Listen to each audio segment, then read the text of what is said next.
পুঁজিবাজারে এসএমই মার্কেটে 20টি কোম্পানি তালিকাভুক্ত রয়েছে। মার্কেট ইন্ডেক্স মাত্র 954, যেখানে মার্কেট শুরু হয় 1000 দিয়ে, অর্থাৎ ইন্ডেক্সই ফেস ভ্যালুর নিচে। এই মার্কেটটা খুবই ছোট এবং পাতলা। পুরো মার্কেট ভ্যালু মাত্র 1912 কোটি টাকা। এসএমই বোর্ডে টোটাল নাম্বার অফ শেয়ার রয়েছে 708 মিলিয়ন, মানে মোট শেয়ার সংখ্যা 70 কোটি 80 লাখ শেয়ার। সহজভাবে বললে পুরো ঢাকা স্টক এক্সচেঞ্জের এসএমই বোর্ডে লিস্টেড সব কোম্পানি মিলিয়ে মোট শেয়ার প্রায় 70 কোটি 80 লাখ।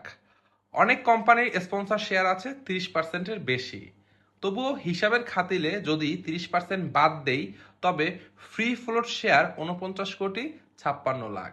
এই ফ্রি ফ্লোট শেয়ারের মার্কেট ক্যাপ 1338 কোটি টাকার মতন, যেখানে মূল মার্কেটে লাস্ট 6 মাসে ওরিয়ন ফার্মা 1922 কোটি টাকা, সিটি ব্যাংক 1557 কোটি টাকা, খান ব্রাদার্স 1409 কোটি টাকা, সাপোর্ট 1398 কোটি টাকা লেনদেন হয়েছে।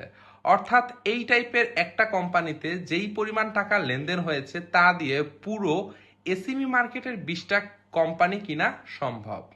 ডিভিডেন্ডের বিচারে এসএমই মার্কেটের কোম্পানিগুলোর মধ্যে 10% বা অধিক ক্যাশ বোনাস দিয়েছে, ডিভিডেন্ড দিয়েছে এমন কোম্পানির 8 থেকে 9টি, এবং কোনো ডিভিডেন্ড দেয় নাই এমন সংখ্যা 2টি।